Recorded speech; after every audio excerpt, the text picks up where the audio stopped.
চলছে শীতকাল।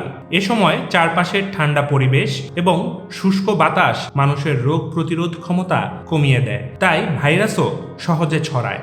ফলে সর্দি কাশি, ফ্লু, অ্যাজমা, টনসিল, সাইনোসাইটিস, ভাইরাসজনিত জ্বরসহ বিভিন্ন রোগ সংক্রমিত হওয়ার ঝুঁকি বাড়ে।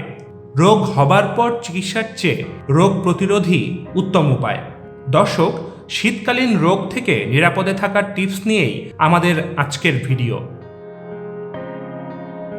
প্রতিদিন সুষম খাদ্য গ্রহণের চেষ্টা করুন। শস্য, মাছ, চর্বিহীন মাংস, সবুজ শাকসবজি, ফল ও বাদাম যেন আপনার দৈনিক খাদ্য তালিকায় থাকে সেদিকে খেয়াল রাখুন।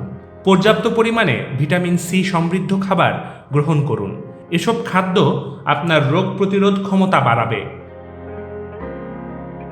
শীতকাল জুড়ে ফিট থাকার জন্য শারীরিক কসরতের জুড়ি নেই।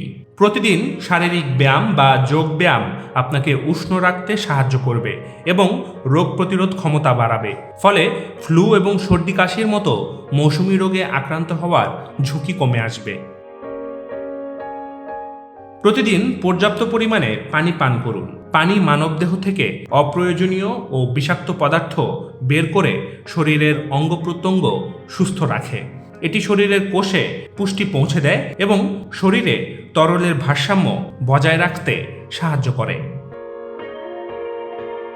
বিশেষজ্ঞদের মতে সুস্বাস্থ্যের জন্য ঘুম একটি অপরিহার্য বিষয়। পর্যাপ্ত পরিমাণ ঘুম শরীরের রোগ প্রতিরোধ ক্ষমতাকে সুস্থ রাখতে সাহায্য করে, স্ট্রেস হরমোন কর্টিসল দূর করে এবং ক্যালোরি পোড়ায়।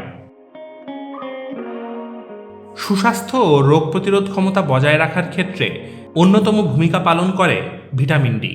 তাই শীতকালে খালি গায়ে উষ্ণ রোদে বসার চেষ্টা করুন। সকাল 10টা থেকে বিকাল 3টার মধ্যে 1 ঘন্টা রোদে থাকলে ত্বকে পর্যাপ্ত পরিমাণ ভিটামিন ডি তৈরি হবে। এ সময় বাইরে যাওয়ার সময় শরীর উষ্ণ রাখার জন্য পশমি কাপড় ব্যবহার করতে পারেন। বাহির থেকে বাসায় ফিরেই 1 কাপ গ্রিন টি পান করার চেষ্টা করুন। এটি আপনার শরীরকে শিথিল করবে এবং বিশ্রামে সহায়তা করবে। শীত অথবা গরম, সুস্থতার চাবিকাঠি সবসময়ই আপনার হাতে। একটু সচেতনভাবে জীবনযাপন করলেই মৌসুমি যে কোনো রোগ প্রতিরোধ করতে পারেন খুব সহজেই। Desk report, the financial express.